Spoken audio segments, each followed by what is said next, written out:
All right, we'd like to welcome everyone. I'm Brian Allen, the Emergency Management Director for Hancock County. As everybody knows, we're in a state of emergency. I'd like to welcome Governor Bryant here. Turn it over to you, sir. Hootie, thank you. I appreciate Hootie Adams. Brian has been working at this job for many years now. He's one of the best that we have on the Mississippi Gulf Coast. Unfortunately, like many of us, he has had a great deal of experience with hurricanes. As many of you know, yesterday we began to monitor a tropical storm.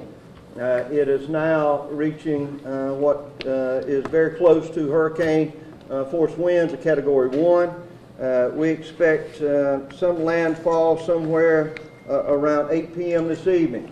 That is different from the earlier reports we had somewhere between 10 and midnight.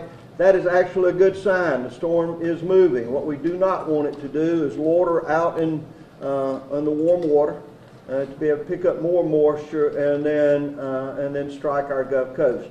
The latest reports indicate that it would be at the eye near or about Long Beach, Mississippi. So you will get a great deal of moisture and rain on that east side, primarily around Jackson County, stretching into Mobile. I want to tell you that we have had tremendous support all across the state of Mississippi. We've heard from emergency responders and directors that are offering help as we need it. I talked yesterday to Brock Long, the FEMA director. We have been in touch with the Coast Guard. We have had responses from throughout the federal government, Homeland Security, and others that are offering encouragement and support. The volunteer support that we always have is showing up as strong as ever, and so we're very honored to have a faith-based community, have the Salvation Army, Red Cross, all of those that normally are a part of this. The most important thing we're doing just now is making sure that we have assets and personnel to move forward. General Durballs is here with the National Guard. As you know, last night at approximately 8 o'clock I issued an executive order activating the Mississippi National Guard. We have some 12 vehicles, particularly for those that may be necessary for high water.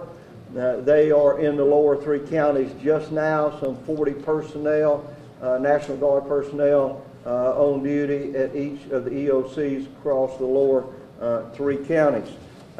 I will now turn this over to Colonel Greg Michelle, Director of FEMA, to talk more about how we might individually prepare for this storm. As we always tell everyone, make sure that you have a plan. Make sure that you have an individual storm plan for your family and in the event of the worst disaster that might take place, hoping that for the best. I want to thank Congressman Palazzo. Stephen Palazzo not only serves, as you know, United States Congressman, but also with our National Guard. He and his staff are always here and on duty. Senator Philip Moran represents a large portion of this area, and Senator Joel Carter are here, along with the boards of supervisors of Hancock County. This is a team effort.